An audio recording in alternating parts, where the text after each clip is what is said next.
In March, Russia intends to cut its daily oil production by 500,000 barrels, or around 5% of its present output. The cut is in reaction to Western embargoes and price limits on its exports of refined and crude oil.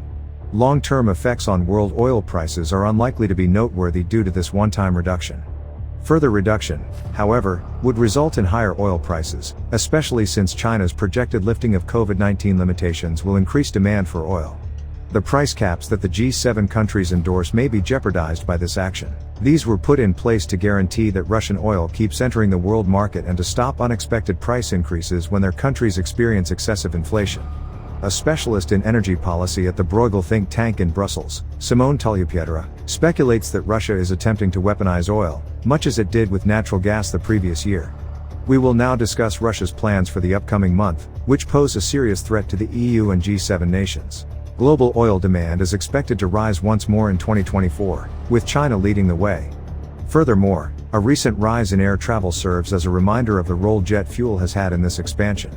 Oil deliveries are predicted by the International Energy Agency, or IEA, to increase by 1.1 million barrels per day in 2024, to a total of 7.2 million barrels per day.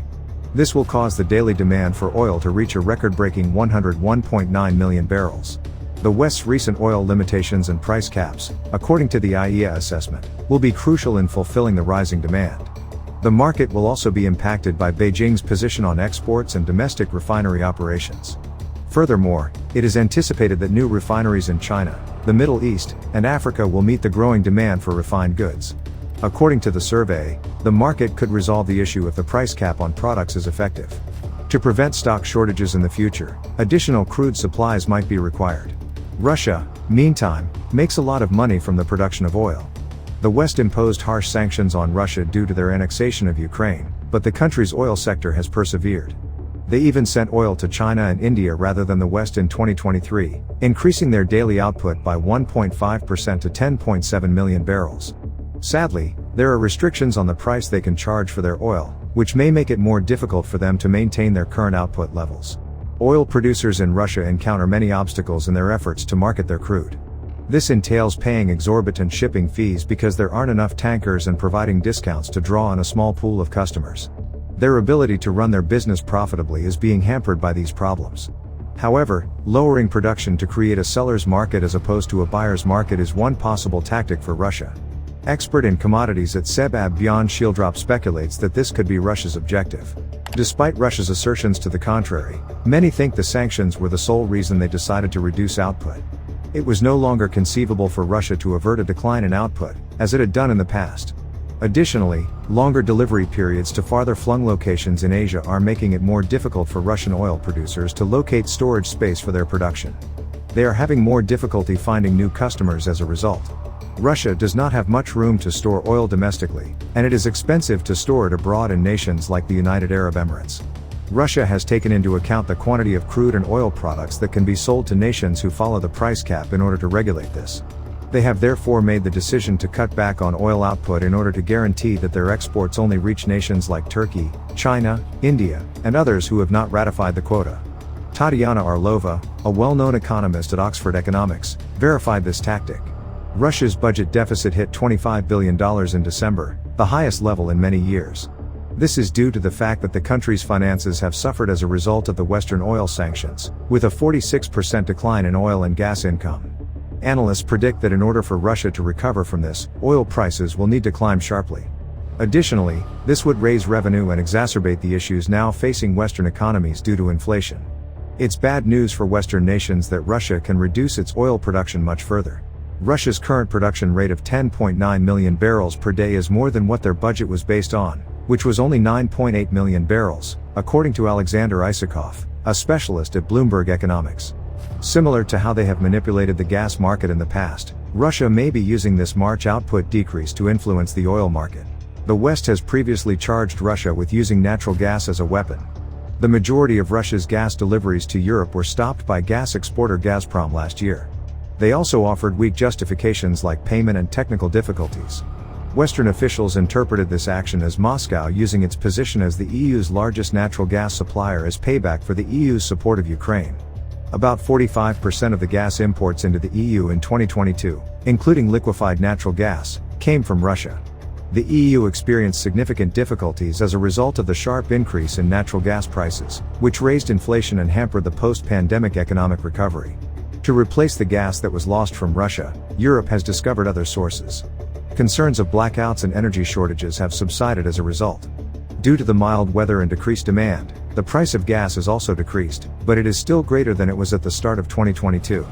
Although chemical warfare was initially successful, history demonstrates that it is an unreliable approach. Russia is hesitant to use oil as a weapon as the effects would be fleeting. Because oil is widely available and interchangeable, making it easier to find other sources, Russia may have difficulty making money from weaponizing its resources. This has been observed during the previous year. Another thing to think about is the OPEC Plus alliance of oil producers, which includes Russia and Saudi Arabia. Due to Russia's action, which led the price of Brent crude to climb above $85 per barrel, the alliance has decided not to replace the barrels lost. However, there can be a different reaction if Russia reduces production furthermore and prices rise too high. OPEC would attempt to make up for it, which might ultimately hurt Russia. In the end, Russia's gas price policies are driven by a variety of intricate and multidimensional factors, most likely a mix of political and economic ones. In recent weeks, Russia has increased its petroleum exports as refiners have increased processing and Moscow has withdrawn most of the September imposed export curbs. According to statistics collated by Bloomberg from analytics firm Vortexa, Russia's gasoline exports by sea averaged over 2.4 million barrels per day, BPD, in the 4 weeks leading up to December 17. This is the largest amount of fuel shipments since mid-September.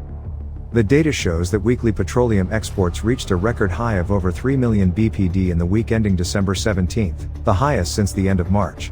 Weekly exports exhibit greater volatility and are indicative of loading schedules and weather-related disruptions to loading. Yet, 4-week averages persist in demonstrating a rise in Russian fuel shipments in the context of increased refinery processing rates and ongoing relaxation of fuel export regulations. Russia imposed a short ban on diesel shipments in late September and early October, and a roughly 2-month-long embargo on gasoline exports between late September and mid-November.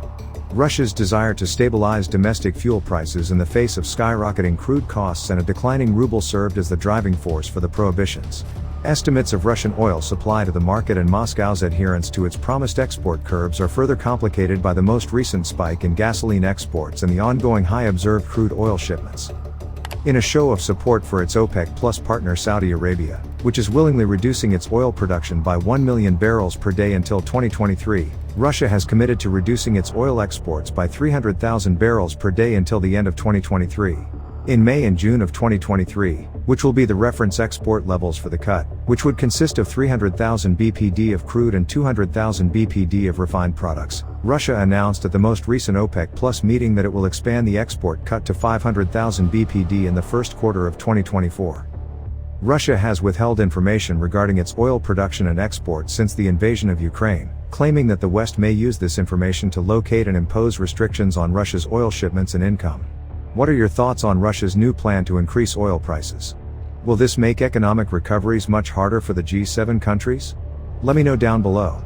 If you want to continue to learn about business investing and financial education, we have got this video waiting on the screen for you to check out. Don't forget to give this video a like and subscribe for more videos like this. Thank you so much for watching and I'll see you in the next one.